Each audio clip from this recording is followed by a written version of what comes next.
Olá, terceira série, bom dia, tudo bem? Sejam bem-vindos, bem-vindas a mais uma aula de História comigo, a professora Fernanda, aqui pelo SEDUC em Ação, projeto da nossa Secretaria Estadual de Educação. Tudo bem? Vamos lá? Nosso tema de hoje é a Era Vargas, a longa Era Vargas, muito relevante para nós. Tanto que estamos finalizando aí essa reta final da terceira série, quanto para nós também pensando em SAEB, pensando em Enem, pensando em processos seletivos, pensando em vestibulares, pensando em concursos públicos. É um tema muito recorrente dos concursos públicos de nível médio, de nível superior, até mesmo da magistratura. Por que tão importante? Vamos apanhar tudo isso aqui. Vamos lá? As habilidades que vão estar pertinentes a esse nosso trabalho aqui nessa manhã consistem em compreender o processo histórico de redemocratização brasileiro e seus desdobramentos. Para isso, é interessante que a gente compreenda outras estruturas de poder que se engendraram no Brasil nas décadas de 30, 40. Vamos também analisar a atuação de movimentos sociais que contribuíram para mudanças ou rupturas em processos de disputa pelo poder.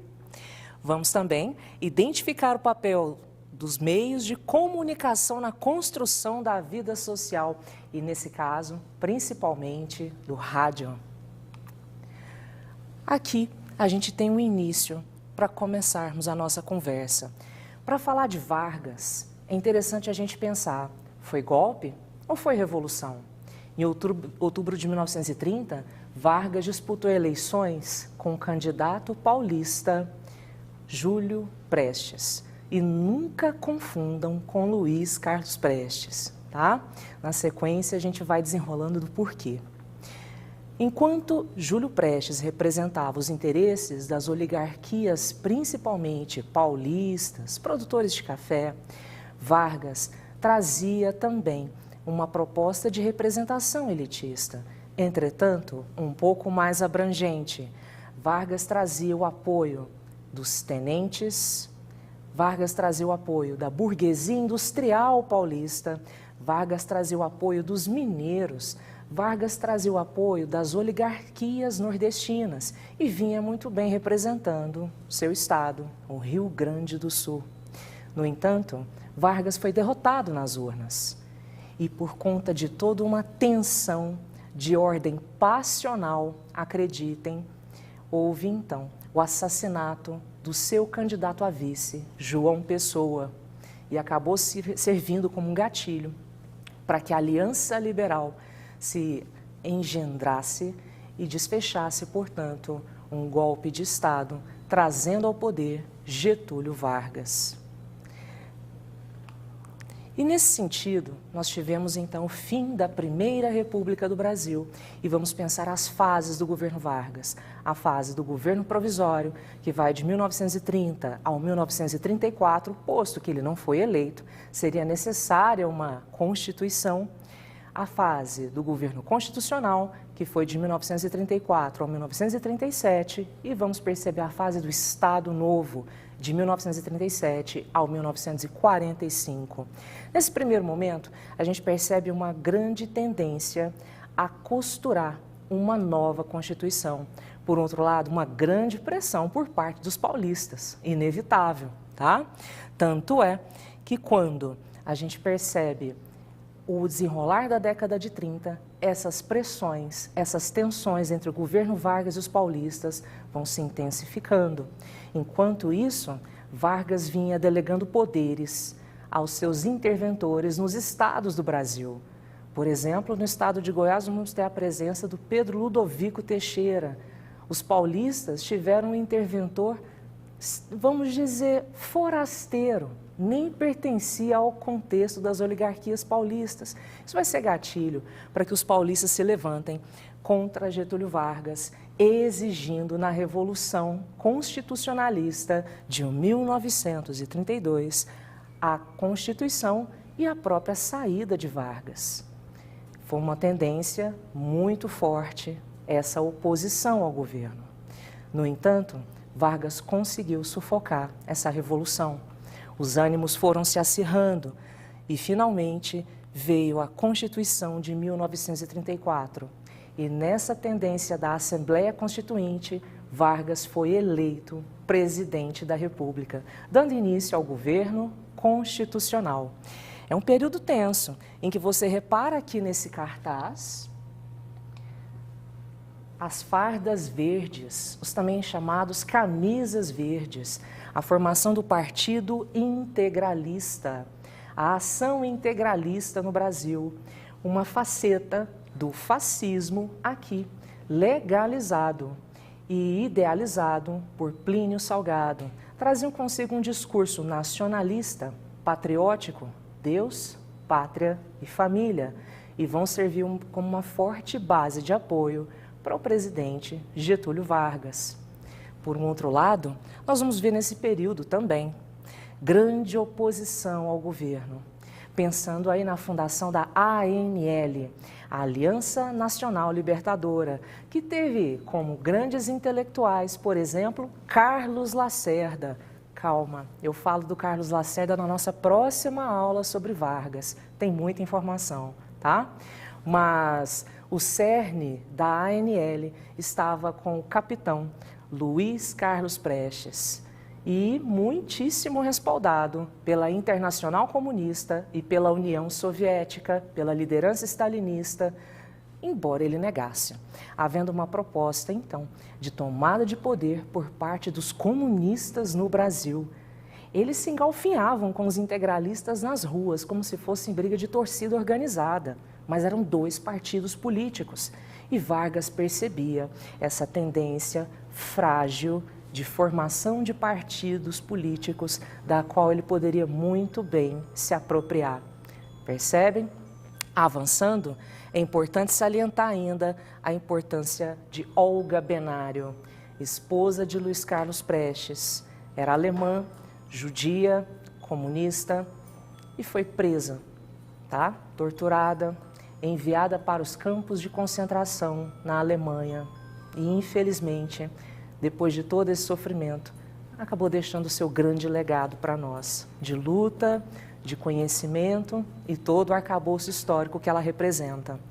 Além a gente pensar que esse casal deixou para nós também a perfeita obra, né, de Anita Prestes, historiadora que respalda muito dos conhecimentos que temos hoje sobre tudo isso que nos aconteceu. E afinal, deu certo a tentativa dos comunistas de tomar o poder no Brasil? Claro que não. Foi um movimento tímido, um movimento minoritário, tá? Mas serviu de forte argumento para o governo Vargas lançar o Plano Cohen, um plano de segurança nacional, para justificar o recrudescimento das Forças Armadas ao lado do presidente, para justificar a instauração de um Estado ditatorial, para vigiar, para cercar, para proteger o Brasil do perigo comunista que rondava aqui. Não que os comunistas sejam um perigo, há muita falta de conhecimento da nossa parte sobre essa ideologia, sobre a teoria marxista, que está muito mais numa perspectiva teórica, às vezes até de militância, do que necessariamente de ações políticas. Podemos minimizar um pouco isso, mas na era Vargas não. Na era Vargas isso foi potencializado, isso foi enaltecido como um grande problema, principalmente através do uso dos meios de comunicação. Era quando então se instaurava no Brasil o Estado Novo, a ditadura varguista, que se justificava justamente em cima desse patamar. Essa questão, por exemplo, da segurança contra as ideologias que poderiam abalar o Estado, o nacionalismo, o patriotismo e toda a coesão que Vargas propunha fazer, todo o seu projeto centralista, não é mesmo? E Vargas vai se lançar com essa proposta, tendo como grandes pilares o Departamento de Imprensa e Propaganda e a CLT, os dois pilares de sustentação do Estado Novo, tá? Por exemplo, o DIP, o Departamento de Imprensa e Propaganda, vai ter a função de produzir as mídias, tanto através do rádio, quanto livros, quanto cartazes, no sentido de enaltecer a figura do presidente, o Estado brasileiro. E, numa contrapartida, nós vamos perceber também a grande força, a partir da década de 40, da consolidação das leis trabalhistas. Outras iniciativas anteriores à CLT já haviam sido tomadas, por exemplo, a criação da Justiça do Trabalho, entendem? E a partir daqui, o brasileiro passou a ter carteira de trabalho, direitos trabalhistas, passou a ter férias remuneradas, a probabilidade de aposentadoria. E isso enalteceu, e isso vinculou a imagem do presidente Vargas como pai dos pobres, um homem querido do povo, um homem que tenha feito pelo povo. E ainda, durante esse período, Getúlio Vargas lança a FAB e a FEB, a Força Aérea Brasileira e a Força Expedicionária Brasileira. Para quê? Para que participassem aeronáutica e exército da Segunda Guerra Mundial ao lado dos Estados Unidos, no grande conflito que se encerrava ali, principalmente no continente europeu. E em que sentido isso poderia ser interessante para o Brasil? Ora, essa grande aliança com os Estados Unidos favoreceu a instauração das indústrias de base, principalmente a Vale do Rio Doce e a Companhia Siderúrgica Nacional, que vão promover um grande avanço tecnológico aqui, grande geração de empregos e fornecimento de subsídios para a indústria bélica americana. E ainda, a Segunda Guerra Mundial terminou enquanto as tropas brasileiras lutavam contra o nazifascismo. Aqui ainda permanecia um governo ditatorial, um governo que se respaldou de alguma forma nesses ideais ultranacionalistas, embora tenha aniquilado os integralistas, tá? E nesse sentido, a imagem do presidente começou a se desgastar e a ser muito questionada pelos organismos oposicionistas que começavam a se articular. Vamos ver como que o Enem trouxe isso para nós? Atenção ao fragmento que segue. A bandeira do Brasil é hoje a única, hasteada a esta hora em todo o território nacional e só. Não há lugar no coração do Brasil para outras flâmulas, outras bandeiras, outros símbolos. Os brasileiros se reuniram em torno do Brasil e decretaram desta vez, com determinação de não consentir a discórdia, que a discórdia volte novamente a dividi-lo. Olha a ênfase ao nacionalismo, ao patriotismo, à coesão do Estado Nacional brasileiro, centralizado. O discurso proferido em uma celebração em que as bandeiras estaduais eram queimadas diante da bandeira nacional revela o pacto nacional proposto pelo Estado Novo, a fase ditatorial do governo Vargas, que se associa à adoção de práticas políticas autoritárias, considerando a contenção dos interesses regionais dispersivos. Queridos, queridas, muito obrigada. Bons estudos, até logo. Em breve a gente retoma, hein? Tem mais Vargas chegando por aí. Não saiam, fiquem aqui aguardando. Daqui a alguns minutinhos a professora Rose vai entrar com a sua maravilhosa aula de Química para você, estudante da terceira série do ensino médio. Até a próxima. Grande beijo.